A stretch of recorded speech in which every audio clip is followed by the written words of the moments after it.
Hello hi नमस्कार, मैं हूं अनोखा अंकित और ये है ओए क्रिकेट का यूट्यूब चैनल। एक और नया दिन नहीं, शाम हो चुकी क्योंकि हमारे वीडियोस शाम को आते हैं।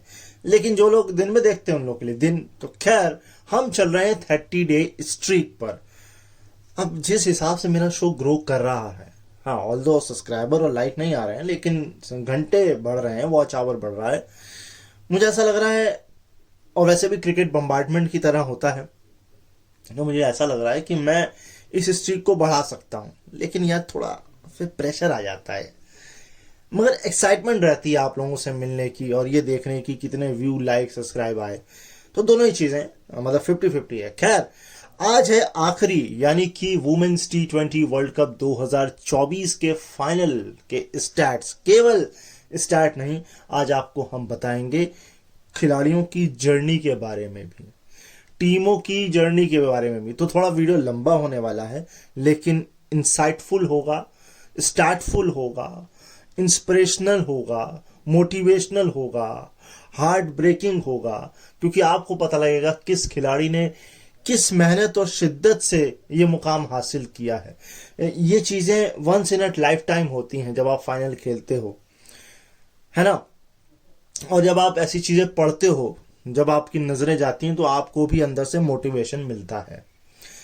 तो दो टीमें जिसने फेयरलेस क्रिकेट खेला और फियरलेस क्रिकेट खेला, फेयरलेस नहीं फियरलेस, फेयरलेस तो भाई फिर तो आपने बेइज्जती कर दी। खैर, फियरलेस क्रिकेट खेला और उस फियरलेस क्रिकेट के कारण आपको ये मुकाम मिला।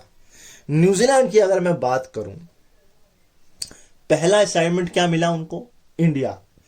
देखिए, सोफी डिवाइन ये अपने चेहरे पर नहीं दिखाना चाहती थी कि हम अंडर प्रेशर हैं, और वो सिर्फ मेहनत करना चाहती थी। और उस मेहनत के दम पर और उस मेहनत का रंग भी उनको मिला, क्योंकि 10 हार के बाद अगर आप आते हो और आपको पहला ही मैच इंडिया के साथ मिल जाए, जो कि अपने आप में अगर ऑन पेपर देखें तो बहुत मजबूत टीम है, लेकिन सिर्फ ऑन पेपर नहीं, अगर मूड में आ जाए शेफाली वर्माई तो पूरा मैच पहले ही 10 ओवर में खत्म हो सकता है। लेकिन सोफी डिवाइन ने यह कहा कि ना मैं अपने चेहरे पर यह दर्द आने दूंगी, प्रेशर आने दूंगी। हमें थोड़ा सा स्पार्क की जरूरत है, थोड़े से लक की जरूरत है। लक उनको मिला, टॉस उन्होंने जीता और बहुत दिलेरी से वो खेली, और उनके इस खेल की बदौलत ही उनको इस मैच में जीत भी मिली, है ना। लेकिन मैं आपको एक चीज बहुत क्लियरली बताना चाहता हूं यहां पर, और वो ये कि इससे पहले एक वार्म अप मैच भी हुआ था, क्योंकि वार्म अप मैच भी हुए थे और इंग्लैंड के खिलाफ वो वार्म अप मैच हुआ था, और उस वार्म अप मैच में न्यूजीलैंड हारी थी। तो लगातार 10 के बाद लगातार 11 हो गई एक तरीके से। अच्छा, इसमें एक और सरप्राइज चीज मैं पढ़ रहा था। 2020 से न्यूजीलैंड और इंडिया के बीच कितने मैच हुए पता है? मात्र 2 मैच। एक 2022 में हुआ, जो कि वो जीती, शायद क्वींसलैंड में हुआ था अगर मैं गलत नहीं हूं तो, और दूसरा मैच उनका 2020 के वर्ल्ड कप में एक मैच में हुआ था, लीग मैच में, जिसे वो हारी थी। और उसके बाद अब सीधे 4 साल बाद न्यूजीलैंड, क्योंकि एक दौरा होना था बीच में इंडिया न्यूजीलैंड का, जो रद्द हो गया था किसी कारणों के वश। न्यूजीलैंड को इंडिया आना था। तो सोचिए, अब इसमें 2 बातें हैं। पहली ये कि जब आप इतने समय से नहीं खेलते हो तो आपको प्रेशर नहीं होता, आपको पता ही नहीं है कि वो सामने वाली टीम कैसे खेल रही है, क्या खेल रही है। लेकिन इसमें दूसरा ये पॉइंट होता है कि आपको खतरा होता है, आपको पता ही नहीं है कि सामने वाली टीम के पास कौन सा ऐसा वेपन है जो आपको भेद सकता है। ये कहानी दोनों ही सिचुएशन में आती है, दोनों ही टीमों पर लागू होती हैं। ऑल्दो न्यूजीलैंड ने इसको बहुत अच्छे से मैनेज किया, क्योंकि देखिए न्यूजीलैंड पे इतना एक्सपेक्टेशन नहीं था, ना उनके फैंस का, ना टूर्नामेंट की किसी बाकी टीम का। लेकिन इंडिया पर प्रेशर था। आपने WPL शुरू किया है, आप को लोग सुपरस्टार मानते हैं। ऐसा नहीं कि न्यूजीलैंड के खिलाड़ियों को नहीं मानते हैं, उनको भी मानते हैं, लेकिन आपको ज्यादा मानते हैं। तो वो प्रेशर एक्स्ट्रा होता है। फिर ग्राउंड में फैंस आपके ज्यादा हैं, टीवी पर लोग आपको लाखों सुन रहे हैं, रेडियो पर सुन रहे हैं, अखबार में, मीडिया में, सब में आप पर प्रेशर है कि आपको अच्छा करना है, तो वो प्रेशर के तले भी आप दब जाते हैं, जो कि मुझे इस मैच में नजर आया, जो पहला मैच इंडिया न्यूजीलैंड के बीच हुआ था। तो 2 मैच के साथ आप तीसरे मैच में आए और आपने इंडिया को हराया, जो कि कोई भी नहीं एक्सपेक्ट कर रहा था कि आप इंडिया से जीतेंगे, लेकिन आप जीती। ठीक है, नेक्स्ट चलते हैं आगे। तो क्वींस टाउन था वो, क्वींसलैंड नहीं, क्वींसलैंड मुझे पता है कहाँ है, ऑस्ट्रेलिया में ही है, लेकिन क्वींस टाउन में ये मैच हुआ था 2022 में, और मेलबर्न 2020 में, जो 2 मैच खेले। खैर, कहानी आगे बढ़ती है। जितना दुबई में वो हाई पर थे बिल्कुल, उतना ही शारजा में बिल्कुल लो पर आ गए, और एक बार फिर वही कहानी शायद सबको लगने लगी न्यूजीलैंड के सामने कि अरे फिर से वही यार, ऑस्ट्रेलिया से 88 रन पे ऑल आउट हो गए, 148 रन आपने कुछ ज़्यादा भी दे दिए टूर्नामेंट में, है ना। टारगेट के लिए बात हो रही है, टारगेट के लिए, वैसे तो टारगेट के लिहाज से तो न्यूजीलैंड ने भी 150 151 दिए थे, लेकिन सोफी डिवाइन फिर भी कॉन्फिडेंट थी। उनका कहना यह था कि अगर हम हाई में भी हैं तब भी हम बहुत ज़्यादा हाई पे नहीं जाएंगे, और अगर हम लो पे भी हैं तो बहुत ज़्यादा लो पे नहीं जाएंगे, हम अपनी गलतियों से सीखेंगे। ठीक है, हम हारे हैं, बहुत बड़े मार्जिन से हारे हैं, लेकिन मुझे फिर भी कॉन्फिडेंस, और ये होना चाहिए। ये सोफी डिवाइन ने दिखाया कि मेरी टीम में और मुझ में वो बात है, कॉन्फिडेंस है कि हम इस बार कुछ ना कुछ तो अचीव करेंगे। अच्छा, जहां मैं ये पढ़ रहा था वहां मुझे ये देखकर बड़ी हैरानी हुई कि आजकल लोग बायस्ड कितनी जल्दी हो जाते हैं। आपने न्यूजीलैंड का तो सब कुछ बता दिया, लेकिन आपने साउथ अफ्रीका का कुछ भी नहीं बताया, जो कि आपको बताना चाहिए, उनकी जर्नी भी। क्योंकि देखिए, उनकी जर्नी ऑल दो न्यूजीलैंड जितनी ड्रामेटिक तो नहीं थी।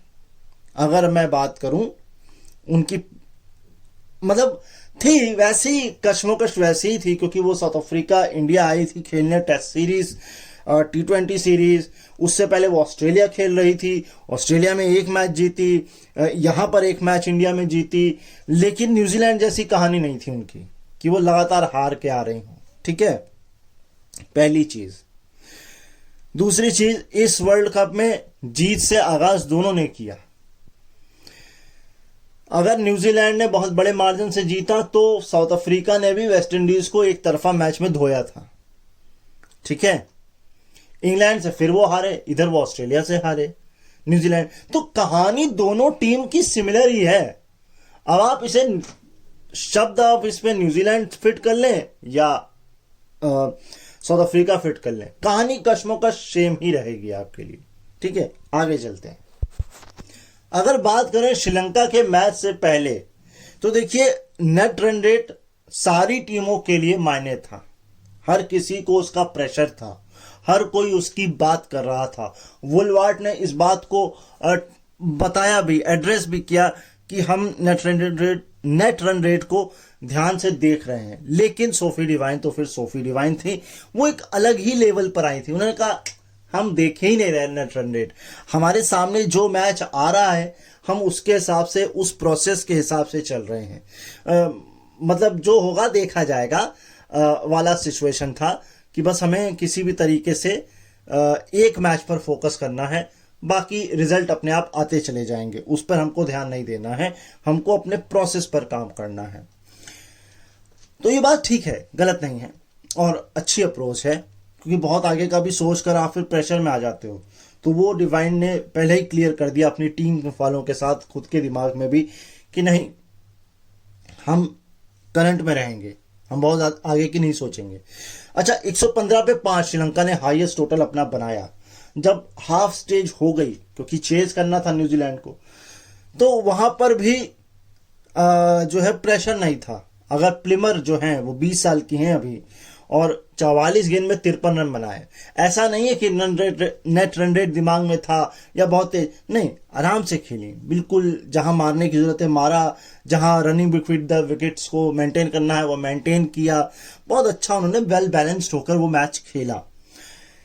उनके अगर पोस्ट मैच प्रेजेंटेशन की बात सुनेंगे तो आपको ये पता लगेगा कि उन्होंने भी ये कहा कि हम 6 महीने तक बड़े दिक्कतों से आए हैं यहाँ पर। आईसीसी टूर्नामेंट हर बार नहीं होते हैं, तो हमें हमें था कि हम एक आध जीत तो अपने खाते में लेके ही जाएं। वो हमारी जीत हमारे लिए मकसद है। टूर्नामेंट जीतना ना जीतना वो अलग बात है। हमारा जो ग्रुप है वो बहुत स्पेशल है। हमारा जो ग्रुप है वो उसमें बहुत प्यार है, चाहे वो ग्राउंड के बाहर हो चाहे वो ग्राउंड के अंदर हो।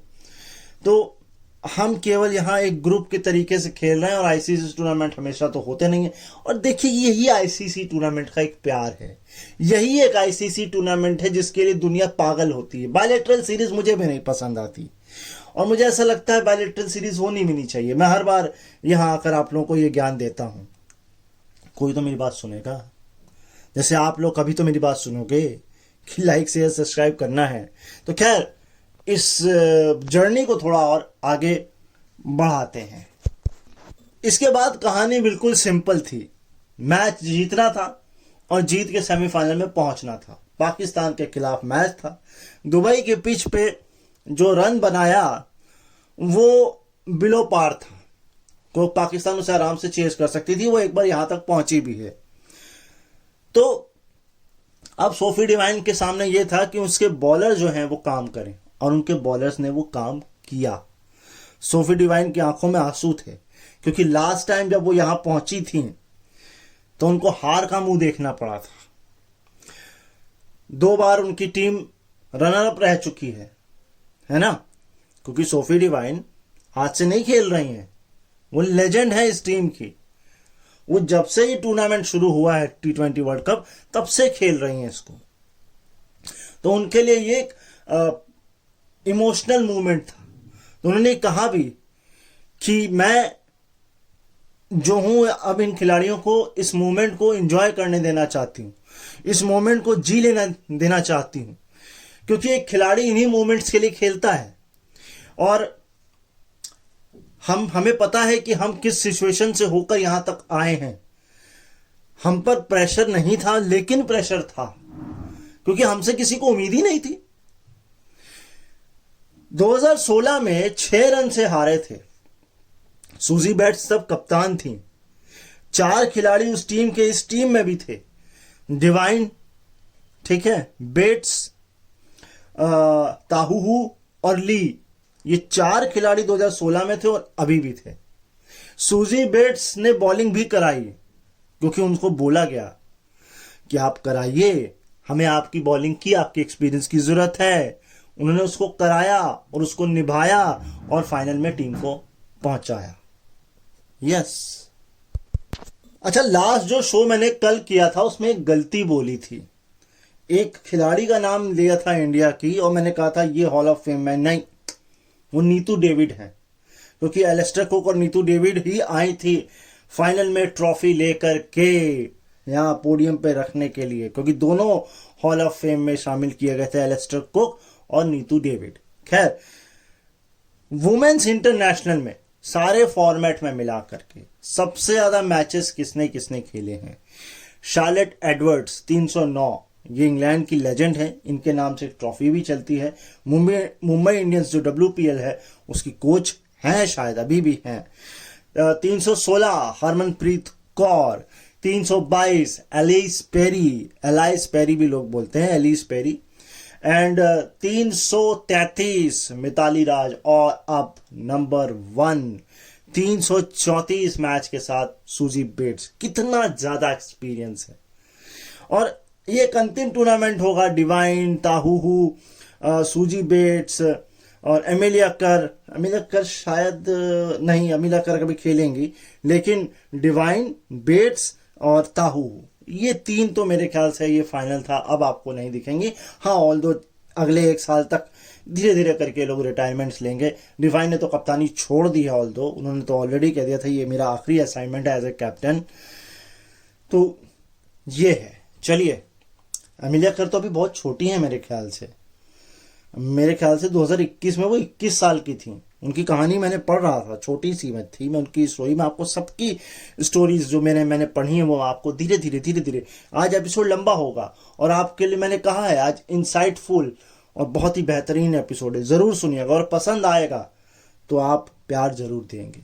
आगे चलते हैं। तो ऐसा है कि आपने एक चीज़ बहुत नोटिस की होगी कि एक ही टीम को सबसे ज़्यादा फाइनल खेलने का मौका कब कब मिला। 2010 में ऑस्ट्रेलिया को मिला, मेंस और वुमेन्स दोनों। 2016 वेस्ट इंडीज मेंस और वुमेन्स दोनों, मेरे ख्याल से अंडर 19 भी होगा। 2024 साउथ अफ्रीका मेंस और वुमेन्स दोनों। लेकिन हम ये कहानी बड़ी सुनते आ रहे हैं कि साउथ अफ्रीका को जीत नहीं मिलती है, फाइनल में चोकर्स, सेमीफाइनल में चोकर्स। और हाँ, ये बात सच है। अगर मैं अंडर 19 या सीनियर्स की मेन और वुमेन्स की बात करूं तो इस वेन्यू पर उनको जो आखिरी कोई ट्रॉफी मिली थी वो मिली थी अंडर 19, जब माकरम के कंधों पर या माकरम की कप्तानी में उन्होंने अंडर 19 वर्ल्ड कप जीता था। तो सोचिए, एक दशक तो निकल ही गया, लेकिन वो अंडर 19 था। सीनियर में तो कुछ भी नहीं है, खाली है, ठन ठन गोपाल है ना। तो ये है कुछ मौका। और एक फैक्ट और है, और वो ये है कि जिसने टॉस जीता उसने मैच जीता। इस मामले में ये हाईएस्ट परसेंटेज वाला टूर्नामेंट हो गया है। 68.18% ये परसेंटेज है जब कप्तानों ने टॉस जीता और मैच जीता। 68.18। अब आपको एक खिलाड़ी और इस खिलाड़ी की जर्सी के बारे में बताता हूं। आपको ये चीज तो पता है, जर्सी बड़ी इंपॉर्टेंट होती है, जर्सी के नंबर बड़े कमाल होते हैं, उनके पीछे कहानियां होती हैं। चाहे सचिन का 10 हो, धोनी का 7 हो, या फिर रोनाल्डो का 7 हो, या मेस्सी का 10 हो, कोई ना कोई उसके पीछे कहानी होगी। लेकिन कुछ कहानियां मैं आपको बताता हूं वुमेन्स क्रिकेट की, खास करके इस फाइनल से निकल के आ रही। जॉर्जिया प्लिमथ बहुत अच्छा टूर्नामेंट है ना, मैंने अभी बताया था, बैटिंग से भी उन्होंने कमाल किया। तो उनको 8 नंबर की जर्सी चाहिए थी। क्यों? क्योंकि उनको अपने 8 को एसोसिएट करना था अपनी जर्सी के साथ, क्योंकि उनका 8 फरवरी को जन्मदिन होता है। 6 अगस्त 2022 के समय जब जर्सी की बात आई 8 के साथ, तो एक ही जर्सी अवेलेबल थी उस वक्त, वो थी 58 नंबर की जर्सी, जो 8 को रिप्रेजेंटेट कर रही थी। इसी वजह से जॉर्जिया प्लिमथ जो है 58 नंबर की जर्सी पहनती हैं। आपके पास ऐसी कोई कहानी है जर्सी को लेकर के तो कमेंट करके बताइए, मैं जरूर पढ़ना चाहूंगा, सुनना चाहूंगा, मेरा भी ज्ञान बढ़ेगा और बाकी जो यहाँ पर तमाम लोग हैं उनको भी इसके बारे में पता लगेगा। आगे चलते हैं। हाँ जी, तो मैंने आपको बताया कि इंटरनेशनल क्रिकेट में मोस्ट अपीयरेंस। अब सुनिए, वुमेन्स T20 वर्ल्ड कप में सबसे ज्यादा अपीयरेंस किन किन खिलाड़ियों ने दिए हैं। 36 Sophie Devine, 39 Harmanpreet Kaur, 42 Suzie Bates और Alyssa Healy, and 47 Ellyse Perry. सबसे ज्यादा यही है 47। मुझे नहीं लगता अगला वो वर्ल्ड कप अब खेलेंगी, ऑल्दो उनकी एक एडमायर जो है 16 साल 15 साल की, वो WBBL में खेल रही हैं। और एक लिजेल ली, मैंने इनका जिक्र भी किया था, भाई क्या फोड़ा फाड़ी मचा रही है BBL में। एक मैच में 150 बनाए, एक मैच में सेंचुरी बनाई, और शायद वो पहली खिलाड़ी बन गई है या बराबरी कर ली उन्होंने शायद, जब लगातार 2 मैच में उन्होंने सेंचुरी मारी है एक टूर्नामेंट में BBL में खासकर। लेकिन 150 शायद उनका हाईएस्ट हो गया है। इससे पहले किसी का था, ऑस्ट्रेलियन थी वो, मुझे नाम नहीं याद है क्योंकि मैंने एक नजरी स्टैट्स देखा था। स्ट्राइकर के खिलाफ शायद मारा है एक, तो इन्होंने 150 की सेंचुरी। ये किसी एक सामने वाली टीम में हरमनप्रीत थी, जितना आप समझ लीजिए। हरमनप्रीत ने अभी हरमनप्रीत तो सुनी नहीं गई, सॉरी, स्मृति मंदाना थी। अरे हो जाता है सर, स्टार ट्रक या इतने सारे नाम में आप कंफ्यूज हो जाते हैं। थोड़ा सा दिमाग इसलिए भी घूम जाता है क्योंकि आप प्यार थोड़ा कम दिखाते हैं, थोड़ा ज्यादा प्यार दिखाइए। तो चलिए आगे बढ़ते हैं नेक्स्ट स्टार्ट पर। क्या आप ये जानते हैं कि सोफी डिवाइन, जेस कर, जो एमिलिया कर की सिस्टर हैं, और अभी इस वाले मैच में भी वो पानी पिलाती हुई नजर आई थी, है ना। और एक जॉर्जिया प्लिमथ जिनकी बात बहुत ज्यादा हो रही है। ये जो चारों खिलाड़ी हैं, ये अलग अलग टाइम फ्रेम में, लेकिन पढ़ी वो school, state run school college से, जिसका नाम है तवा कॉलेज। यार ये तवा तो हमारे घर में होता है, चलिए खैर मजाक नहीं करेंगे, तवा कॉलेज है इसका नाम, और ये वेलिंगटन में है। यहां से ये ग्रेजुएट हुई हुई हैं अलग अलग टाइम फ्रेम में, लेकिन कॉलेज एक ही है। तो जिन लोगों को पता थी ये बात वो भी कमेंट करके बताएं, तो ताकि पता लगे कि मुझे कुछ डिफरेंट करना है। नहीं पता था तो भी बताएं, तो मुझे लगेगा यार मैंने अच्छी जानकारी आपको दी। लेकिन बताएं, भले आप कमेंट करने में थोड़ा आलस दिखा रहे तो लाइक ही करके बताएं, है ना, कि पता थी कि नहीं पता थी। तो चलिए आगे। थोड़ी सी अगर मैं मैच की हाईलाइट की बात करूं तो पावर प्ले या 7 ओवर तक कहेंगे थोड़ा सा एग्रेसिव खेला है, क्योंकि अगर इस टूर्नामेंट में बात करूं तो 43 पर 1 ये हाईएस्ट है साउथ अफ्रीका के खिलाफ। इससे पहले जो हाईएस्ट था वो 35 पर 2 था ऑस्ट्रेलिया का सेमीफाइनल में। तो यानी पावर प्ले में साउथ अफ्रीका ने बाकी टीमों को रोक के रखा, थोड़ा सा ढील दे दी या ले ली न्यूजीलैंड ने, तो उसका फायदा भी उनको मिला, है ना। अगर मैं प्लिमर की बात करूं तो आते ही 2 बॉल में चौके मारे, लेकिन उसके बाद खका ने कहा कि भैया इसको निकालना पड़ेगा, तो लॉन्ग ऑन पर उस पर कैच कराया। लेकिन सूजी बेट्स एक अलग ही इंटेंशन में थी। अगर उनकी मैं परफॉर्मेंस की बात करूं तो इंटेंशन 10/10, अगर मैं उनकी टाइमिंग कहूं तो वो कुछ खास नहीं थी। 10/4 स्पिन के खिलाफ स्वीप 10/5, यानी कि हाफ रेट था percentage. Running between the wickets कमाल थी 10/7। तो ये कुछ मार्क्स हैं, ये कुछ चीजें हैं, पैरामीटर्स हैं जो फाइनल में काम आती हैं या जिन पर काम करना चाहिए। एक तो आप स्वीप कितना खेलते हो, स्पिन के खिलाफ कैसा खेलते हो, रनिंग बिटवीन द विकेट्स आपकी कैसी रहती हैं, आपकी इंटेंशन क्या है, आपकी टाइमिंग सबसे कमाल की होनी चाहिए। क्योंकि देखिए इंटेंशन से कुछ नहीं होता है। हाँ, कभी कभी इंटेंशन आप काम दे जाती है, क्योंकि आपकी इंटेंशन से सामने वाला परेशान हो सकता है। लेकिन अगर टाइमिंग नहीं सही होगी तो वो इंटेंशन बैकफायर भी कर सकती है। तो टाइमिंग होना, रनिंग बिटवीन द विकेट्स होना और स्वीप होना, ये कॉम्बिनेशंस भी जरूरी हैं। चलिए मैं आप लोगों को एक ऐसी बात बताता हूं जो आपको बैक टू द पास्ट में लेके जाएगी, और बहुत अच्छी बात है। आपको ये पता है सूजी बेट्स ने ओवर कराया सेमीफाइनल में, है ना, और काफी लंबे समय के बाद ओवर कराया अगर वर्ल्ड कप की बात करें। लेकिन T20 में बहुत समय बाद नहीं कराया, क्योंकि एमेलिया कर ने सूजी बेट्स को बोला, देखिए मुझे लगता है कि आपको यहां पर बॉलिंग कराने की जरूरत है। एमेलिया कर जो कि बहुत यंग हैं, ज्यादा नहीं है, और सूजी बेट्स उनसे सीनियर्स हैं, तो ये कम्युनिकेशन होना चाहिए सीनियर जूनियर के बीच, या फिर बराबर भी हैं अगर आप, तो ये क्लियरेंस देता है, ये कॉन्फिडेंस देता है, ये मोटिवेशन देता है। और इसी का नतीजा है कि शारजा में वेस्टइंडीज के खिलाफ 15 रन डिफेंड करने थे आखिरी ओवर में। कोई बड़ी बात नहीं, क्योंकि 9 की रन रेट से तो वो वैसे ही चल रहे थे वेस्टइंडीज वाले, और 15 रन कोई बड़ी बात नहीं होती है। 2 छक्के या 3 चौके, काम खत्म। लेकिन वो सूजी बेट्स थी। 24 मार्च 2024 को भी उन्होंने बॉलिंग कराई है इंग्लैंड के खिलाफ। 8 रन डिफेंस करने थे, 4 विकेट हाथ में थे इंग्लैंड के, 2 विकेट निकाले, सिर्फ 4 रन दिए और टीम को जीत दिलाई। और ये जो जीत थी, जो लगातार 10 हार के बाद आए हैं, ये वो आखिरी जीत थी जिसके बाद उनकी 10 लगातार हार हुई हैं। तो कहीं ना कहीं जहां जरूरत थी सीनियर्स की, और जहां जरूरत थी कि जैसे कहते हैं ना, हनुमान जी को भी बताया किसी ने उनकी शक्तियों के बारे में, तब उनको याद आई थी। तो यहां भी याद दिलाई गई सूजी बेट्स को कि नहीं, आप बॉलिंग भी कराती हैं और आप जीत भी दिलवा सकती हैं, हमें आपकी जरूरत है। उठिए बहादुर शेर, उठिए, हम आपकी बदौलत ही जीतेंगे, फाइनल में पहुंचेंगे, फाइनल में जीतेंगे, वर्ल्ड कप लेकर जाएंगे, सबको बेकार साबित कहेंगे, सबको धत्ता दिखाएंगे, और हम मजबूती से ये मैच जीत कर जाएंगे। ये बोला एमेलिया कर ने सूजी बेट्स को, जरूरी था। आगे चलते हैं।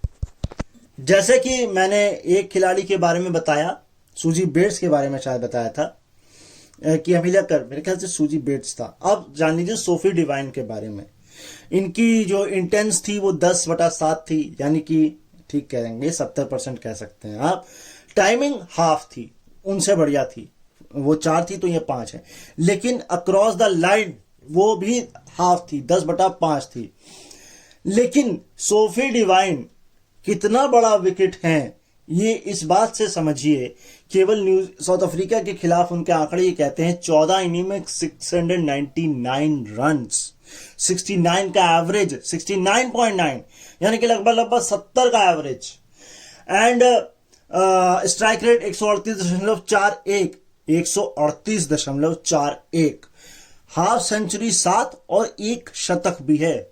सोचिए इतना बड़ा विकेट है ये साउथ अफ्रीका के लिए, सोफी डिवाइन, जो कि उन्होंने लिया। लेकिन साउथ अफ्रीका के साथ दिक्कत बड़ी यही है कि वो पता नहीं क्यों नर्वस हो जाते हैं।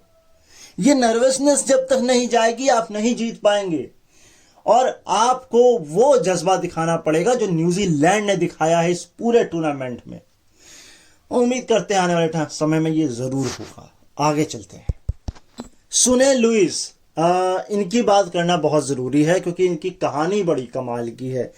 ये थी तो लेग स्पिनर और इनकी लेग स्पिन स्पेशल थी, लेकिन कुछ ऐसी चीजें हुई कि लेग स्पिनर से ऑफ स्पिनर बन गई। अब ये क्यों बन गई, ये खुद ये बयां करती हैं कि जो एक लेग स्पिन है वो एक स्पेशल चीज है, वो मेरी स्पेशलिटी थी, लेकिन वो हो नहीं रही थी, और जब वो नहीं होती है तो कॉन्फिडेंस लूज होता है।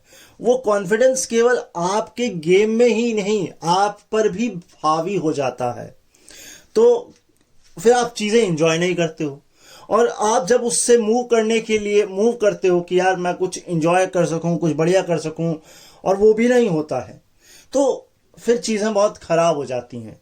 तो सुने लुइस ने भी क्या किया, उन्होंने सोचा कि यार मैं कैसे अपने आप को खुश रखूं ग्राउंड में, कैसे मैं आऊं, कैसे मैं लेग स्पिन करूं। कुछ कोचेस के पास गई तो उन्होंने कहा एक्शन चेंज कर लो, ये कर लो, वो कर लो, ऐसा कर लो, वैसा कर लो, लेकिन कुछ भी अच्छा नहीं हो रहा था, वो और खराब ही होती चली जा रही थी। तो मैंने सोचा कि अब इसको लेग स्पिन को छोड़ना ही बेहतरी है मेरे लिए भी, टीम के लिए, क्योंकि मैं हर तरह से टीम की मदद करना चाहती थी, क्योंकि केवल गेम पर नहीं मेरे खुद के कॉन्फिडेंस पर भी बहुत असर पड़ रहा था इसका। तो मैंने क्या किया, जो हमारी डिक्लर्क हैं, जो उनकी नई कोच हैं, उनके पास गई फाइनली, और मैंने उनसे बोला देखिए मैं बॉलिंग करा रही हूं, आप देखिए जो अच्छा कुछ लगे, कुछ स्पेशल लगे तो मुझे बताइए, और अगर खराब भी लग रहा है तो भी मुझे बताइए। तो मैंने वो कुछ बॉलिंग कराई तो उनको कुछ नजर आ गया उस बॉलिंग में, तो उन्होंने मुझे ऑफ स्पिन की तरफ धकेला कि नहीं तुम ये करो, और फिर कुछ हमने नेट्स पे प्रैक्टिस की, कुछ टैक्टिक्स पर बात करी, कुछ डिजाइन नया किया। इंडिया में मैं बॉलिंग नहीं कराना चाहती थी, लेकिन कुछ सर्कमस्टेंसेस ऐसे बन गए कि मुझे 1-2 ओवर फेंकने पड़ गए, मैं कॉन्फिडेंस नहीं थी। ये कहानी है सीने लुइस की, लेग स्पिन से ऑफ स्पिन में आने की। होता है कुछ लोग ऑलराउंडर से बैट्समैन बन जाते हैं, और कुछ लोग गेम ही चेंज कर देते हैं। कुछ लोग बैट्समैन से बॉलर, कुछ लोग बॉलर से बैट्समैन, कुछ लोग ऑलराउंडर, कुछ लोग विकेट कीपर। आप अपनी आम जिंदगी में देखिए ना, आप किसी पाथ पे चल रहे हैं, चलते चले जा रहे हैं, अचानक लगता है कि आपको इसमें करियर नहीं है तो आप स्विच कर जाते हैं। तो यहाँ तो एक एक्शन चेंज करना है, मगर भाई आपको सोचने में सुनने में छोटी बात लगेगी, अरे एक्शन ही तो चेंज करना है, अरे लेग स्पिन से ऑफ स्पिन ही तो करनी है, लेकिन जो करता है उसको पूछिए। इसीलिए कहता हूं अपना प्यार दीजिए, कि मुझे कहीं ऐसा ना हो कि चैनल बंद करके कुछ और करना पड़ जाए। कर तो हम लेंगे, लेकिन इसमें मेहनत कितनी लगती है आप ये सोचिए। पहले आप इसमें आओ, फिर आप इससे स्विच करो, फिर वहां 0 से शुरू करो, फिर 10 तक पहुंचो तो पता लगा फिर नहीं। तो थोड़ा प्यार दिखाइए, है ना, मेहनत कर रहे हैं हम, थोड़ी मेहनत आप करिए। सिर्फ क्या करना है, सब्सक्राइब करना है, लाइक करना है, कमेंट करना है, इससे ज्यादा क्या। आपकी जायदाद नहीं मांग रहे हैं जनाब, हम खुद कमाना चाहते हैं, लेकिन आपकी मदद से। अकेले तो कुछ भी नहीं कोई कर सकता, है ना। तो चलिए आगे बढ़ते हैं। शो की शुरुआत में ही मैंने बोल दिया था एपिसोड लंबा होगा लेकिन इंसाइटफुल होगा। सीने लुइस की बात हो गई, अब थोड़ी एमेलिया कर्क की जर्नी की भी बात करते हैं। 17 साल की जब ये थी तो 21 साल पुराना रिकॉर्ड आयरलैंड के खिलाफ हाईएस्ट इंडिविजुअल स्कोर इन्होंने तोड़ा था। बेलिंडा क्लार्क की मदद से ये इन्होंने किया था, ठीक है। अगर बैटिंग में आपको ये नहीं लग रहा है तो इसी मैच में 5 विकेट हॉल भी लिया था। फील्डिंग तो कमाल की थी लेकिन हर चीज इतनी रोजी नहीं होती है। हमें दूर से लगता है कि वो सेलिब्रिटी है, उसके जीवन में सब कुछ बढ़िया है, 100% है, बिल्कुल पिक्चर परफेक्ट है, एक एक पिक्सल HD क्वालिटी या 4K में है, ऐसा नहीं होता है। ऐसा एमिलिया कर के साथ भी हुआ। जुलाई 2021 से अगस्त 2021 इंग्लैंड के दौरे से एमिलिया कर ने अपना नाम वापस ले लिया। अगस्त 2021 में उन्होंने ये रिवील किया कि उन्हें मेंटल हेल्थ प्रॉब्लम यानी कि डिप्रेशन से वो जूझ रही हैं। सोचिए, इतना बड़ा खिलाड़ी है और मात्र 21 साल उम्र है उनकी उस वक्त, है ना, गलत मैं अगर नहीं हूं तो 21 साल थी उनकी उम्र, ठीक है। ना केवल ये एडमिट किया बल्कि एक वेबसाइट भी खोली मेंटल हेल्थ से जूझ रहे लोगों की मदद करने के लिए। और इतना ही नहीं, सोफी डिवाइन उस स्टोर पे जो इंग्लैंड के दौरे पे थी, उन्होंने हर बार एमिलिया करके मेंटल हेल्थ को चेक करने के लिए उनसे कनेक्ट भी किया, बात करी कि कैसा सब कुछ ठीक ठाक चल रहा है, तुम ठीक हो कि नहीं हो। तो सोफी डिवाइन और सूजी बेट्स के साथ एमिलिया कर की बॉन्डिंग बहुत स्ट्रांग है। सोफी डिवाइन को जहां वो आइडल और मेंटोर मानती हैं, वहीं सूजी बेट्स उनकी बहुत अच्छी फ्रेंड है। और वो समय के साथ साथ जो है वो और भी डेवलप हुई, जैसे जैसे उन्होंने साथ खेलते चले गए। तो अपने आसपास एक दोस्त खोजिए, एक मेंटोर खोजिए, एक आइडल खोजिए जो आपकी मेंटल हेल्थ को खुश रख सके, ठीक रख सके, आपको चेक कर सके, आपको पूछ सके, आप उसको बता सके कि मैं ठीक हूं या मैं ठीक हो रहा हूं या हो रही हूं, और उसके साथ रहिए। आपका साथ उसके लिए बहुत जरूरी है।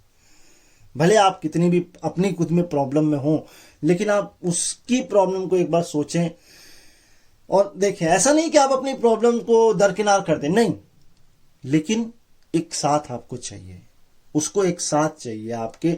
सिर्फ बस यही कोई कंधे पर हाथ रख के ये पूछ ले ठीक हो, फोन करके एक बार ये पूछ ले ठीक हो, सब ठीक हो जाता है। ये करके देखिए, अच्छा लगेगा आप लोगों को, ठीक है। नेक्स्ट, एक और दुख भरी कहानी सुनिए। ये थोड़ा सा आज ट्रेजिडिकल एपिसोड हो रहा है, बहुत सारे मोटिवेशन मैंने आपको कहे थे, पॉजिटिविटी आपको मिलेगी। ताजमैन ब्रिज, ये साउथ अफ्रीकन है एक और इनकी कहानी तो बहुत बहुत बहुत ज्यादा दर्दनाक है, एमिलिया कर से भी ज्यादा दर्दनाक है। क्या साउथ अफ्रीकन, क्या न्यूजीलैंड, दोनों की कहानी एक जैसी। और इस स्टेज पर मैं खुद इमोशनल हो रहा हूं। ताजमैन ब्रिज ये जूनियर चैंपियन जैवलिन थ्रोअर थी 16 साल की उम्र में, ठीक है। इनके ब्राइट बाइसेप में अभी भी अंदर की तरफ ओलंपिक रिंग का टैटू है, जो ओलंपिक रिंग्स होते हैं उसका टैटू है अभी भी इनके हाथ पे। और इनका सिलेक्शन यहां तक की हो गया था लंदन जो ओलंपिक हुए थे 2012 उसके लिए, लेकिन उससे ठीक 8 महीने पहले इनका एक बहुत दर्दनाक एक्सीडेंट हुआ, जो ऋषभ पंत जैसा कुछ ही आप समझ सकते हैं। स्टीयरिंग व्हील से कंट्रोल खोया और खिड़की से बाहर जाके गिरी, गाड़ी इनके ऊपर आई, इनका हिप ब्रोक हुआ, ब्लैडर जो है वो बर्स्ट हुआ और प्लाइवा जो है उस पर भी नुकसान पहुंचा था। 3 महीने हॉस्पिटल में रही, रिहैब किया, एक सर्जरी भी 3 महीने हॉस्पिटल रहने के बाद इनको करानी पड़ी, रिहैब करना पड़ा, मेंटल ट्रॉमा हो गया, सुसाइडल थॉट आने लग गए, लेकिन हार नहीं मानी। फन के लिए और सोशलाइजेशन के लिए क्रिकेट खेलना शुरू किया। इनके डिटर्मिनेशन को देखकर, इनके नोटवर्दी परफॉर्मेंस को देखकर, इनकी स्पिरिट को देखकर 2018 में इनको नेशनल टीम में जगह मिली। ये है ताजमैन ब्रिज की कहानी। इससे आप थोड़ी सीख ले सकते हैं और आपके आसपास जो छोटी छोटी जो परेशानियां हैं उसे आप फूंक मार सकते हैं। क्या हमारे पास तो कुछ भी नहीं है यार। ये जो लड़कियां हैं, ये जो खिलाड़ी हैं, ये जो लेजेंड्स हैं, ये यूं ही लेजेंड नहीं बनी है, इन्होंने बहुत सारा ट्रॉमा झेला है तब इस स्टेज पर पहुंची है। और ताजमैन ब्रिज तो सोचिए, अगर 18 में आ गई तो 23वां वर्ल्ड कप भी एक निराशा हाथ लगी, 24 का भी, तो अभी वो खुशी नहीं मिली है जो वर्ल्ड कप जीत की है। लेकिन हाँ ये है कि जब आप इस तरह के एक्सीडेंट से या मौत से बाहर निकलते हैं तो आप एक तो शुक्राना करते हैं भगवान का, दूसरा कहते हैं मेरी सेकंड लाइफ है, इसको मैं खुल के एंजॉय करूंगा, वो गलतियां नहीं करूंगा, लेकिन अपने मुकाम को हासिल करने की कोशिश करूंगा, खुशी ढूंढूंगा हर छोटे छोटे पल में। तो मुझे आपके साथ यहां आकर खुशी मिलती है कि मेरे पास कुछ है जो मैं आपको दे रहा हूं। मेरी आवाज हो सकती है, मेरी स्क्रिप्टिंग हो सकती है, मेरी स्टोरी लाइन हो सकती है, या मेरे फैक्ट्स, स्टार्ट नंबर कुछ भी हो सकते हैं, लेकिन बदले में खुशी बांटिए, गम मत बांटिए। खुशी बांटेंगे तो खुशी मिलेगी। ठीक है, आगे चलते हैं। हाँ तो भाई अब थोड़ा सा स्टैट पर वापस लौटते हैं। बड़ी कहानियां मैंने आपको सुनाई, अभी फिर सुनाऊंगा, लेकिन बीच बीच में बहुत तो आपको इमोशनल ट्रॉमा भी नहीं देना है पूरा एक साथ। तो स्टैट सुन लीजिए। न्यूजीलैंड का जो प्रोग्रेशन था इस मैच में वो क्या था। पहले 6 ओवर यानी पावर प्ले में 43 पर 1 की मैं बता चुका हूं, 7.16 की रन रेट थी। मिडिल ओवर्स में 42 पे 2, यहां 1 रन कम दिया, विकेट 1 ज्यादा लिया और सिर्फ 6 की रन रेट से रन बनाने को दिए। यहां वापसी करी 6 से 13 या 7 से 13, 14 से 20, यहां सारा काम खराब हो गया। 73 रन लुटाए, विकेट सिर्फ 2 निकाले, 10.43 की एवरेज। और ये अगर 73 की जगह मैं कहता हूं 53 भी होता तो बात बन जाती है ना, लेकिन ये बहुत ज्यादा हो गए और यही वो प्रेशर था जिसके आगे साउथ अफ्रीका ढेर हो गया। चलिए खैर आगे। अब है स्टैट 50 प्लस स्कोर 4 या 4 से नीचे बैटिंग करते वक्त न्यूजीलैंड की तरफ से। ये पार्टनरशिप है 50 प्लस की। तो ये सबसे लेटेस्ट है 57 रन की एमिलिया कर और ब्रुक हॉलीडे नहीं है, हॉलीडे, साउथ अफ्रीका के खिलाफ 2024। और ये जो मैच अभी फाइनल खेला गया इसमें इसके ऊपर है 59 रन की। ये एनी और सारा, इनके सरनेम बड़े कठिन हैं। एक सेटिस्फाइड वाइट करके, वाइट सेटिस्फाइड, और एक कुछ और है तो वो याद नहीं हुए। तो एमी और सारा के बीच हुई 2016 में वेस्ट इंडीज के खिलाफ वानखेड़े स्टेडियम में मुंबई में। इसके ऊपर है गयाना 2018 ऑस्ट्रेलिया के खिलाफ, ये की थी सूजी बेट्स और किसने की थी यार, वो नाम मैं आपको बताता हूँ। खैर ये थी 66 रन की, हाँ केटी मार्टिन ये थी इनके बीच। और सबसे ऊपर जो अभी भी है, जो नॉट आउट थी 82 रन की, ये केप टाउन में हुई थी 2023 में बांग्लादेश के खिलाफ मैडी ग्रीन और सूजी बेट्स के बीच। इस टूर्नामेंट में अगर मैं 50 से ज्यादा की पार्टनरशिप की बात करूं तो ये 57 की हुई। इसके अलावा जो एक 4 चौथे विकेट या उससे नीचे के लिए हुई वो थी हरमनप्रीत कौर और दीप्ति शर्मा के बीच 63 रन की, और ये हुई थी ऑस्ट्रेलिया के खिलाफ शारजाह में। Next stat. तो भाई 150 रन कब, ये जो पिछला वाला था, ये जो मैं 50 प्लस बताया पहले उसको बता देता हूँ, ये वर्ल्ड कप का ही केवल डाटा है। तो खैर अब नया 150 रन तो बने नॉकआउट में T20 वर्ल्ड कप में, लेकिन कोई भी 50 नहीं है उसमें किसी खिलाड़ी की। ये कब हुआ है सुन लीजिए। ये जो लेटेस्ट है ये है 158 पर 5, जो न्यूजीलैंड साउथ अफ्रीका दुबई 2024 में फाइनल मैच हुआ। इससे पहले है Cape Town 2023 semifinal England versus south Africa 158 पर 8, और एक हुआ है 163 पर शायद 5 है, हाँ। और ये मैच हुआ था, ये मैच मुझे याद करना पड़ेगा यार, मैं भूल गया इसको। खैर मैं याद करता हूं, लेकिन ये सेकंड हाईएस्ट है वुमेन्स वर्ल्ड कप के फाइनल में, क्योंकि इससे पहले जो हाईएस्ट था फाइनल में वो था 184 पे 4 मेलबर्न 2020, जो चेज नहीं हो पाया। क्योंकि हाईएस्ट जो सक्सेसफुल चेज है फाइनल में वो है 149, जो वेस्ट इंडीज ने ऑस्ट्रेलिया के खिलाफ किया था। याद आया, कोलकाता 2016, राइट। अगर मैं न्यूजीलैंड के ब्रेकडाउन करूं इनिंग को, तो 40 डॉट खेली उन्होंने, 54 1 रन बनाए, 16 2 रन बनाए, 3 रन 1 बार बनाया, 16 बार 2 रन लिए, ठीक है, 54 बार 1 रन लिए, डॉट बॉल 40 खेली, 3 रन 1 बार लिए, चौके 12 मारे, 6 1 मारा, एक्स्ट्रा 15। और ये जो 15 एक्स्ट्रा है ना, इसने काम खराब किया है, ठीक है, इसने। और जो 3 भी 1 आया, मुझे ख्याल से वो फील्डिंग थोड़ी सी मिसकम्युनिकेशन हो गई थी वहां पे, मुझे याद है वो अच्छे से। और रनिंग बिटवीन द विकेट भी अच्छी थी न्यूजीलैंड के लिए, इसलिए 16 2 भी आए हैं, 54 1 भी इसलिए आपको दिख रहा होगा। लेकिन ऐसा है कि बॉलिंग भी अच्छी की थी शुरू, मिडिल ओवर से लेकर के शुरुआत तक, तो 40 डॉट इसलिए नजर आ रहे हैं आपको।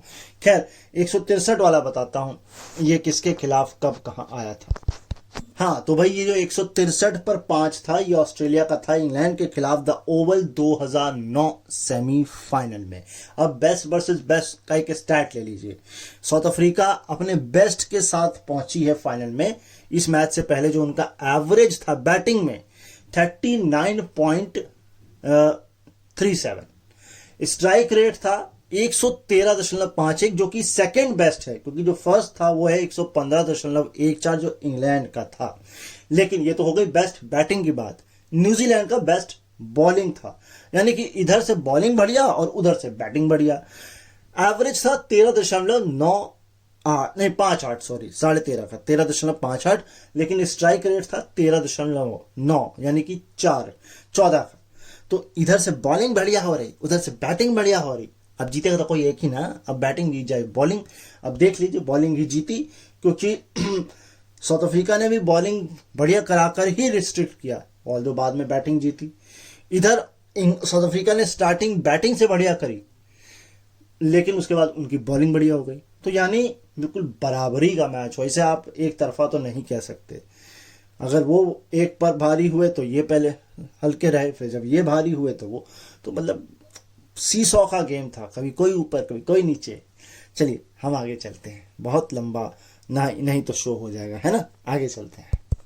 आपको ये तो पता होगा मैंने एक शो में लॉरा वुलवार्ड को वुल्फ कहा था, है ना। अब उससे कुछ लोग ऑफेंड भी हो सकते हैं, लेकिन उनका खुद का जो निकनेम है वो वुल्फी है, जो कि उन्होंने सुपर स्पोर्ट्स के इंटरव्यू में उन्होंने बताया। उन्होंने कहा अगर मैं एथलीट नहीं होती तो एक मेडिकल स्कूल में स्टूडेंट होती और शायद मेडिकल स्टूडेंट से होकर ही मैं ख़त्म भी हो जाती। मेरा स्कूल में जो 6 साल हो गए मुझे स्कूल ख़त्म किए हुए, और मेरा जो वर्स्ट जो सब्जेक्ट था स्कूल में वो मैथ था। भाई मेरा भी मैथ ही है, और मुझे ऐसा लगता है जो आर्टिस्ट होते हैं ना उनकी मैथ होती ही खराब है, तभी आप आर्टिस्ट या खिलाड़ी बनते हैं। ये कौन मैथ की क्वेश्चन में दिमाग लगाए हैं, उसमें कोई क्रिएटिविटी है? अच्छा कुछ लोग कह देंगे ऑफेंड होकर कि नहीं होती तो है यार, क्रिएटिविटी मैथ में होती होगी यार, हमको नहीं समझ आती मैथ। चलिए आगे चलते हैं। देखिए ये मैं कल भी बता चुका हूं, लेकिन आज भी रिपीट करूंगा, है ना। कल नहीं मतलब परसों बता चुका हूं कि वुलवार्ड का नॉकआउट स्टेज में क्या परफॉर्मेंस रहा है। सिडनी 2020 से शुरू कर रहा हूं, ऑस्ट्रेलिया के खिलाफ बनाए थे 41 रन नॉट आउट 27 गेंद में। फिर सेमीफाइनल खेला 2023 में केप टाउन में इंग्लैंड के खिलाफ, 53 रन बनाए 44 गेंद में। फिर फाइनल खेला केप टाउन में 2023 में 61 बनाए 48 गेंद में। और अब सेमीफाइनल खेला था आपका वेस्ट इंडीज ऑस्ट्रेलिया के खिलाफ, हाँ ये 24 में यहाँ बनाए 42 रन 37 गेंद में। ग्राउंड शायद दुबई था कि शारजा था, ग्राउंड कंफर्म करता हूं और नेक्स्ट स्टैट पर चलते हैं। हाँ तो भाई अगले 2 स्टैट सुन लीजिए। एक ही एडिशन में most 50+ stand in T20 world cup any wicket, तो 2 बार तो ये काम 3-3 का कर चुकी हैं टाजमन ब्रिज और वुलवार्ड इस वर्ल्ड कप में, और इससे पिछले वाले 2023 में। 2016 में किया था 2 बार, 2 अलग अलग टीमों ने। इंग्लैंड की तरफ से किया था टॉमी बॉमंट और शार्लेट एडवर्ड्स ने 3 बार, और 3 ही बार न्यूजीलैंड ने किया था 2016 में Suzie Bates and Rachel priest. हाँ ये खिलाड़ी थी जिन्होंने ये किया था। अच्छा अब ये तो हो गया एक एडिशन में, लेकिन 50+ स्टैंड T20 वर्ल्ड कप में एनी विकेट के लिए ओवरऑल 5 पे है एलिसा हेली और मैग्लानिंग यानी 5 बार। 6 पर है आपका ये टाजमन ब्रिज और वुलवार्ड। 7 पर है एलिसा हेली और बेथ मूनी, ये 7 के साथ सबसे ऊपर पे हैं। तो कुछ रह गया हो तो मैं बताता हूं, नहीं तो नेक्स्ट स्टैट। हाँ जी, तो मैंने आपको एक नंबर नहीं बताया, 3 ये एलिसा हेली और बेथ मूनी का था 2018 में, है ना, ये रह गया था एक एडिशन में। अब नदीम ड क्लर्क के बारे में थोड़ी बात करते हैं, खिलाड़ियों के जीवन के बारे में थोड़ी छोटी छोटी बातें कर रहे हैं। तो नदीम ड क्लर्क के जो पापा थे वो बहुत थे या हैं जो भी आप उसे कहें, बहुत मैसिव क्रिकेट के फैन थे, और वो बैकयार्ड पे यानी कि आपके घर के पिछवाड़े में जो होता है ना जगह, वहां पे आप क्रिकेट खेलते तो वहां उनको बॉल थ्रो किया करते थे, फेंका करते थे उनको। उनके जो कजन्स थे नदीम डे क्लर्क के कजन ब्रदर्स, जो कजन जो भी कह लें, वो समरसेट और नीदरलैंड से क्रिकेट खेला करते थे। नदीम डे क्लर्क जो है यंगेस्ट एज में हॉकी या जैवलिन में जूनियर लेवल में अपने हाथ आजमा रही थी। प्रोफेशनली जब वो 17 साल की थी तब वो जैवलिन में जाना चाहती थी, लेकिन क्रिकेट उनके आड़े आ गया या उनके रास्ते में टकरा गया उनसे। 2017 के ओडी वर्ल्ड कप में उनको लिया गया था, लेकिन खेलने का मौका नहीं मिला। उनका अगर बेस्ट परफॉर्मेंस देखें तो 2020 में आता है ऑस्ट्रेलिया के खिलाफ सेमीफाइनल में। मैच तो टीम नहीं जीत पाई, लेकिन 19 रन देकर 3 विकेट जरूर निकाले थे नदीम क्लर्क ने। वर्ल्ड कप से पहले उन्होंने अपनी परफॉर्मेंस और फिटनेस इन सब पर जो है बहुत काम किया है, तो हेड्स ऑफ है नदीम क्लर्क को। लेकिन वही है ना, उस बार परफॉर्मेंस अच्छी की, नहीं वर्ल्ड कप जीत पाए, 23 में भी नहीं जीत पाए, अब 24 में भी नहीं जीत पाए। एक बार फाइनल एक बार सेमीफाइनल, निराशा है। खैर कोई बात नहीं, ये आशा भी है कि अगली बार अच्छा होगा साउथ अफ्रीका के साथ। आगे चलते हैं। कहानी अधूरी रह जाएगी अगर इस खिलाड़ी के जीवन के बारे में थोड़ा सा आपने नहीं जाना। लॉरा वुलवार्ट, जिसको वुल्फी और मैंने वुल्फ का नाम दिया, 5 साल की उम्र में ही क्रिकेट खेलना शुरू कर दिया था इन्होंने, और स्ट्रेस रिलीवर के तौर पर, यानी कि तनाव को कम करने के लिए ब्रेक्स में ये क्रिकेट खेला करती थी, बैटिंग किया करती थी कि भाई तनाव दूर हो। लड़कों के साथ ज्यादा घूमा करती थी क्योंकि क्रिकेट खेलना था इन्हें। लेकिन जब 11 साल की हुई प्रैक्टिस सेशन में इनको पता लगा अरे लड़कियां खुद भी क्रिकेट अलग से खेलती हैं। 16 साल की उम्र में इनका डेब्यू हो गया, और जो डेब्यू मैच था उसके उनमें थी इनके सामने नेट साइबर ब्रंट। हाय हाय हाय हाय, टॉप की नंबर 1 बॉलर थी उस वक्त वो, और उनके सामने बैटिंग करी। ओपनिंग में 24 गेंद में 5 रन बनाए जब वो आउट हो गई। लेकिन उसके अगले ही मैच में अपनी मेडन 50 मारी इंग्लैंड के खिलाफ, वो भी चेस करते वक्त, और मैच भी जिताया। तो ये है लॉरा वुलवार्ट। ऐसे ही इसको वुल्फ और वुल्फी नहीं कह सकते, ऐसे ही ये कप्तान नहीं बनी है, ऐसे ही ये बेहतरीन खिलाड़ी नहीं है। लेकिन जैसे विराट कोहली के हाथ अभी तक वनडे का वर्ल्ड कप तो है, उनके हाथ में आईपीएल नहीं है, इनके हाथ में वर्ल्ड कप नहीं है। क्या कोहली के हाथ में वनडे और T20 वर्ल्ड कप तो है, आईपीएल नहीं है, और वर्ल्ड टेस्ट चैंपियनशिप भी नहीं है। लेकिन वर्ल्ड टेस्ट चैंपियनशिप मुझे इस बार खतरे में लग रही है। मुझे ऐसा लग रहा है साउथ अफ्रीका, ऑस्ट्रेलिया या श्रीलंका, ऑस्ट्रेलिया या श्रीलंका ऑस्ट्रेलिया, ये 3 सिनेरियो मुझे लग रहे हैं। खैर इस पर बात फिर कभी करेंगे। आगे बढ़ते हैं। सुने जाफ्ता, अब इनके बारे में थोड़ा जान लीजिए। बचपन या यूं कहें कि क्रिकेट देखना इन्होंने मखाया एंटिनी और मार्क बुशे, यानी कि बाउचर जो है, मार्क बाउचर। अब ये पढ़ने में तो मार्क बुशे आ रहा है, लेकिन हम लोग इनको बचपन से ही मार्क बाउचर सुनते आ रहे हैं। खैर इनको देखते हुए इनको क्रिकेट खेलने का शौक आया, इसकी वजह से इन्होंने क्रिकेट देखना शुरू किया। 13 साल की उम्र में इन्होंने क्रिकेट खेलना शुरू किया, लेकिन बचपन में ये हॉकी खेला करती थी। लेकिन 13 साल की उम्र में इन्होंने क्रिकेट में स्विच किया। ऑल्दो ये ऑलराउंडर बनना चाहती थी, लेकिन इनका हैंड कोऑर्डिनेशन और हॉकी की वजह से इनको बैटिंग के लिए कोच ने सजेस्ट किया। और इन्होंने 18 साल की उम्र में जब फास्ट बॉलिंग थोड़ी बहुत देखी, फिर उन्होंने गिव अप कर दिया, बॉलिंग की नहीं, बॉलिंग नहीं, हम बैटिंग ही करेंगे। कोच की बात को इन्होंने मान लिया, और 21 साल की उम्र में इनका इंटरनेशनल डेब्यू हुआ। तो आप जैसा सोचते हैं वैसा नहीं होता है। डेस्टिनी आपको कहां लेके जाएगी आपको नहीं पता। तो आप अपने बस कर्म करते चलिए, करते चलिए, करते चलिए, आपको आपकी डेस्टिनी मिल जाएगी, जैसे भी मिले। जैसे कि सुने जाफ्ता को मिली, बनना ऑलराउंडर चाहती थी, बन गई बैट्समैन, बॉलिंग में काम नहीं आया, और हॉकी खेल रही थी, उसका फायदा बैटिंग में मिला, क्योंकि आपको पता है हैंड कोऑर्डिनेशन बहुत ज्यादा होता है हॉकी में, अगर आपने हॉकी देखा या खेला है तो। बाकी तो फिर है ही ना। चलिए आगे चलते हैं। अब पूत के पांव पालने में नजर आ जाते हैं, और कहते हैं बचपन से जो आप देखते हैं, सीखते हैं, पढ़ते हैं, वो आपके जहन में घर कर जाता है। तो अच्छी चीजें देखें, अच्छी चीजें पढ़ें, अच्छी चीजें सुने।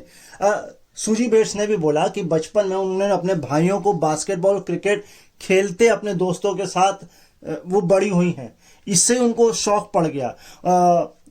आपको मालूम ही होगा बास्केटबॉल में जॉर्डन है जो बहुत फेमस है, माइकल जॉर्डन।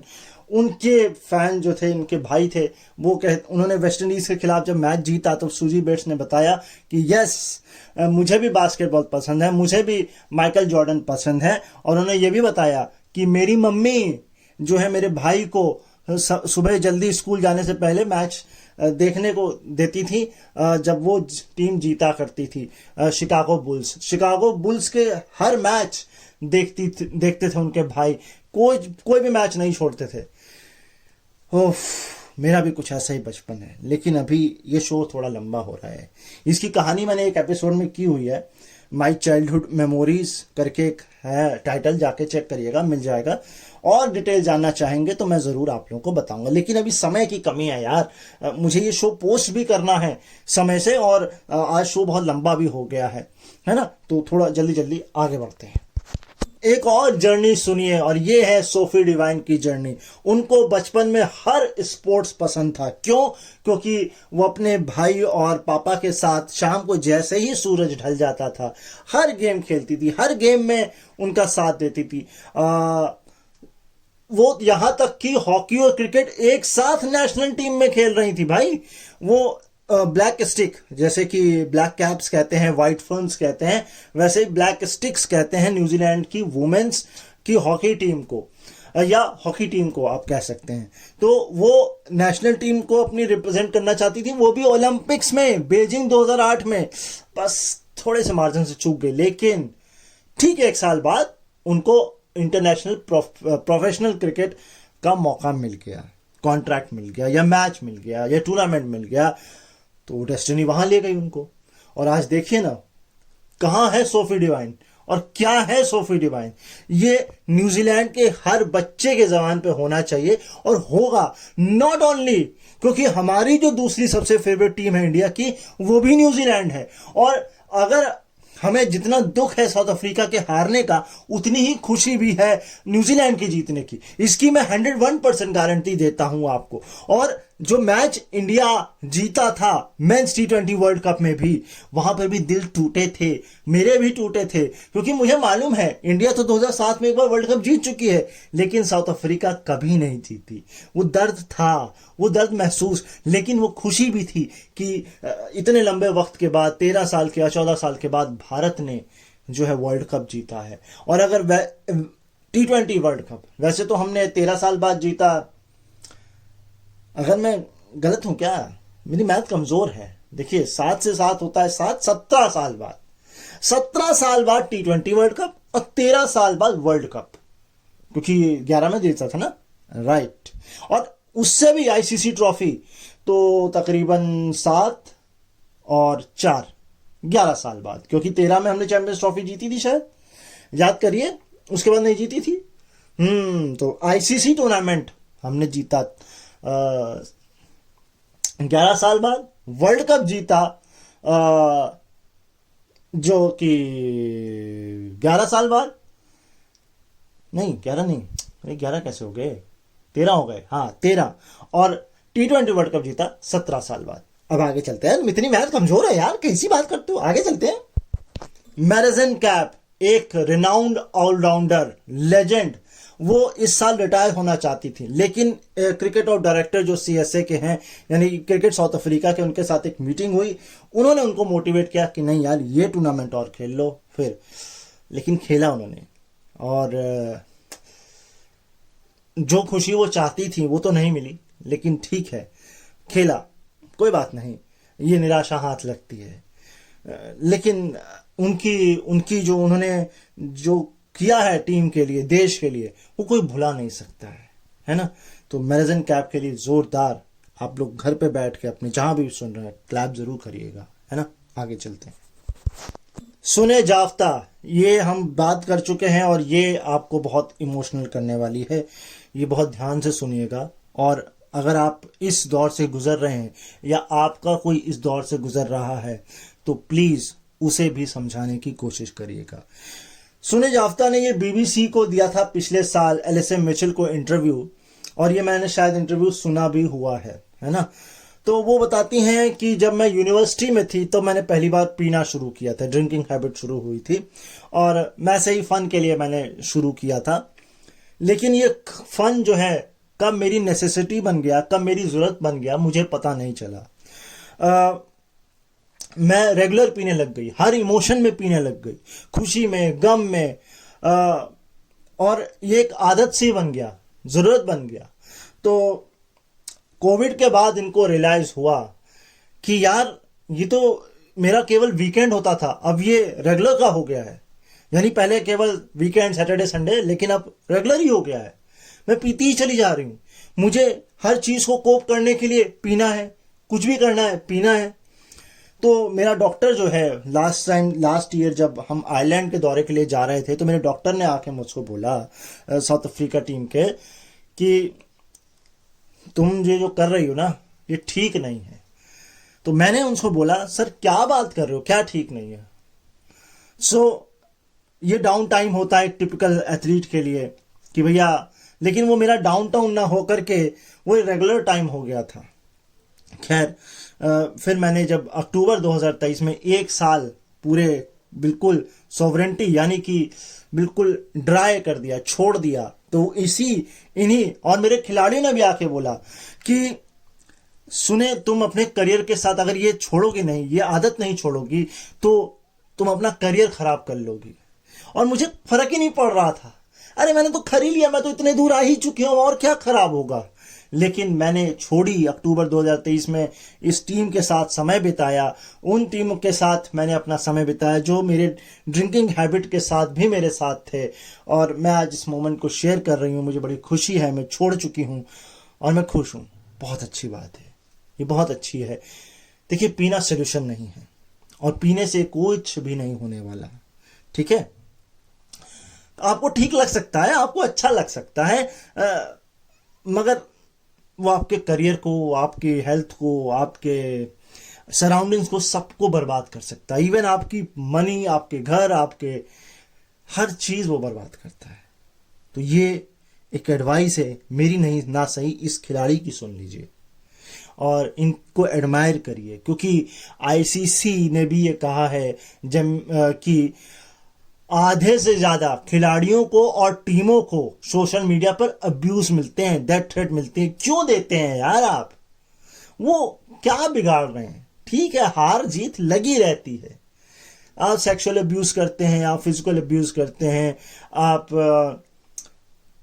हरासमेंट करते हैं सोशल मीडिया पर, ब्ला ब्ला ब्ला, कुछ भी।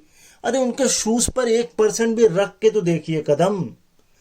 वो इंटेंस ट्रेनिंग करते हैं। माना कि ठीक है, सिक्योरिटी में रहते हैं, आपसे बस हाथ हिलाते हैं, लेकिन वो उनकी लाइफ है ना? वो नहीं कर सकते कोप। तो समझिए, सोचिए, जानिए और इत्मीनान से एंजॉय करिए। क्रिकेट या कोई भी स्पोर्ट्स हो, कुछ उल्टा सीधा कहीं सोशल मीडिया पे नहीं लिखेंगे आप, कुछ उल्टा सीधा अपने जीवन में नहीं करेंगे आप, सिर्फ एंजॉय करेंगे आप। तो आगे चलते हैं। तो भाई, साउथ अफ्रीका का रन चेज अब देख लेते हैं, क्योंकि अब कहानियां खत्म हो चुकी हैं। फाइनल स्टेज पर हम स्टैट्स के शो को वाइंड अप करेंगे। तो पहले 6 ओवर में 47 रन बनाए 7.83 की रन रेट से। विकेट कोई नहीं खोया। ये साउथ अफ्रीका के लिए अच्छी बात थी, लेकिन इसके बाद कहानी हो गई खराब। 7 से 15 यानी कि मिडिल ओवर में 39 रन, लेकिन 5 विकेट गंवा दिए आपने, और रन रेट आपका मात्र 4.88 का था। आधा हो गया, 5 से भी कम रह गया। आखिरी के 4 ओवर में 40 रन आपने बनाए 16 से 20 के बीच में, विकेट मगर आपने यहां पर 4 खो दिए। रन रेट था 6.66 का। तो सारी कहानी पावर प्ले के बाद ही खत्म हो गई। बस पावर प्ले में जो पावर था वो था, उसके बाद सारा पावर लेस हो गया और सारा पावर निचोड़ लिया पावर करके न्यूजीलैंड ने। खैर, आगे चलते हैं। Longest winning streak for womens T20 world cup, New Zealand की सबसे लंबी विनिंग स्ट्रीक वर्ल्ड कप में T20 में 4, 24 में 4 ही थी, 10 में 4 ही थी, 9 में, लेकिन 5 थी 14 से 16 के बीच में, है ना?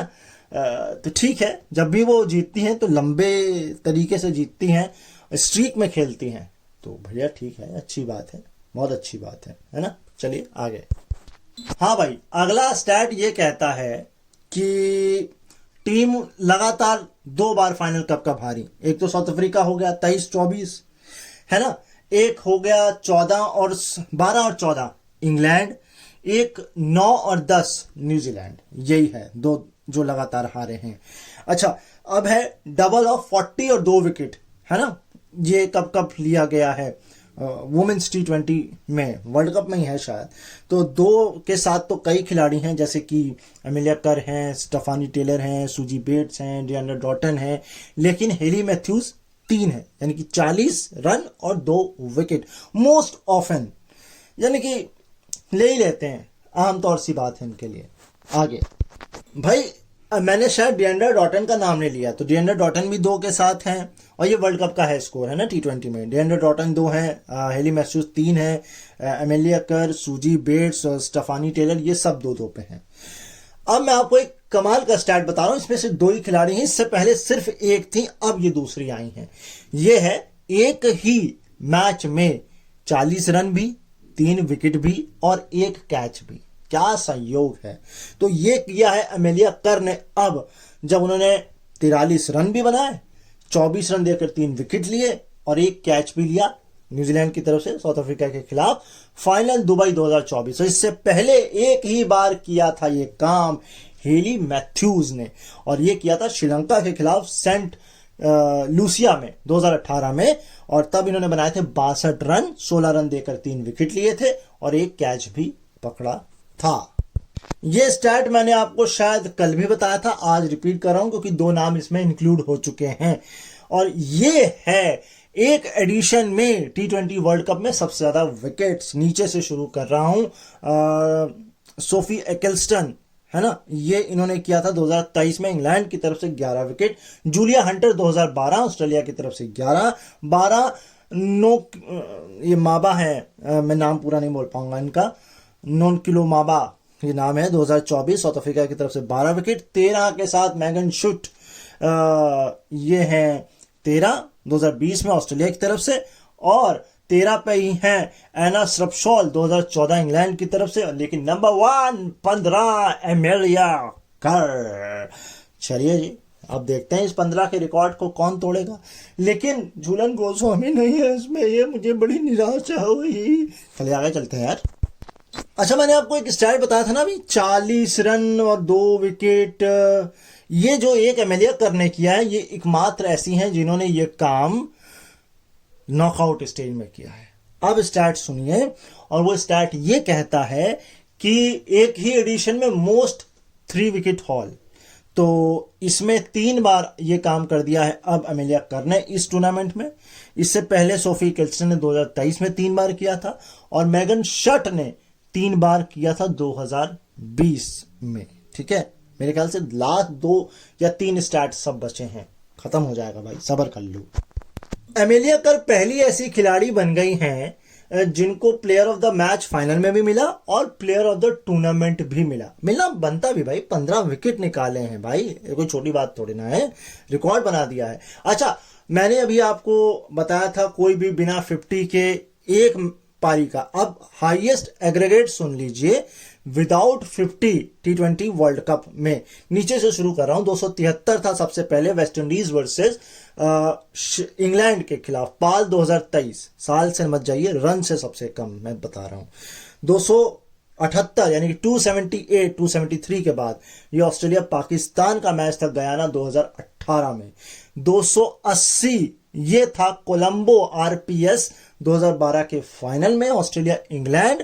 284 अब दुबई 2024 साउथ अफ्रीका न्यूजीलैंड, और सबसे ऊपर है 304 रन का एग्रीगेट, कोई 50 नहीं लगी, फिर भी 304 रन बन गए। और ये मैच था ऑस्ट्रेलिया वर्सेस साउथ अफ्रीका टॉन्टेन 2009 में। तो आज के इस मैराथन शो का आखिरी स्टैट, और वो ये कि वो खिलाड़ी जिसने सबसे उम्र दराज में वर्ल्ड कप फाइनल जीता हो। नीचे से शुरू कर रहा हूं क्योंकि ऊपर मुझे लगता है 3 न्यूजीलैंड के हैं। खैर, नीचे है शेली मिचके, ये थी ऑस्ट्रेलिया की खिलाड़ी, जब 2010 में इनको जीतने का मौका मिला था, 33 साल और 164 साल यानी कि दिन की उम्र में। इसके ऊपर है 2009 में क्लेयर टेलर, क्लेयर टेलर, हाँ, इंग्लैंड की तरफ से। ये थी 33 साल और 269 डेज की। इसके ऊपर है ताहू, यस, 27 डेज एंड 34 ईयर्स, ठीक है। इसके ऊपर है सोफी डिवाइन, 35 साल और 49 दिन। एंड सबसे ऊपर है सूजी बेट्स, 37 साल और 34 दिन। तो देखिए, ताहू 1 साल खेल सकती हैं या 6 महीने खेल सकती हैं, सोफी डिवाइन भी 6 महीने खेल सकती हैं, लेकिन सूजी बेट्स अब इससे ज़्यादा मुझे नहीं लगता। वैसे अगर इनके पास जेम्स एंडरसन जैसा जज्बा है तो हो भी सकता है। अब मैं तो पढ़ रहा था कि जिमी एंडरसन ने भैया 1,25,00,000 रुपए में अपना नाम भी आईपीएल में दिया है। मैं तो देखना ही चाहता हूं कौन लेना चाहेगा जिमी एंडरसन को। लेना चाहिए, क्योंकि ना केवल खिलाड़ी बल्कि एज ए मेंटोर भी वो आपके लिए काम कर सकते हैं। मुझे कोई अगर नजर आ रहा है पोटेंशियल तो सिर्फ चेन्नई है, अगर कोई लेना चाहेगा उन्हें तो। खैर, इस नोट पर इस मैराथन शो को आज अंत करते हैं। अपना प्यार जरूर दीजिएगा, बहुत मेहनत लगी है, बहुत लंबा शो है, सुनिएगा आराम से। जाने से पहले जो मैं कहता हूं वो कहकर जाऊंगा। अपना ख्याल रखिए, मुझे अपने दिलों में याद रखिए। ये स्ट्रीक चलती रहेगी, लेकिन अगला टूर्नामेंट कौन सा करना है ये आप मुझे बताएंगे। 10 से ऊपर लाइक आएंगे तो हम करेंगे इंडिया वर्सेस साउथ अफ्रीका, जो कि लेटेस्ट जो अभी सीरीज हो रही है। अगर 20 से ज्यादा आएंगे तो करेंगे ऑस्ट्रेलिया पाकिस्तान, और सबसे ज्यादा अगर आ गए 20, मोर देन 20 आ गए तो फिर हम करेंगे इंग्लैंड पाकिस्तान टेस्ट, है ना, क्योंकि लंबा फॉर्मेट है, मेहनत ज्यादा लगेगी तो ज्यादा लाइक। और अगर 10 से कम आए तो फिर मैं अपने हिसाब से रैंडमली कुछ भी ले आऊंगा, ठीक है। लेकिन 10 आएंगे तो मैं आप लोगों के लिए लाऊंगा India versus south Africa T20 series जो लेटेस्ट हो रही है उसके स्टैट्स। तब तक के लिए, अभी के लिए नमस्कार, बाय बाय, अपना ध्यान रखिए, कल फिर मिलते हैं।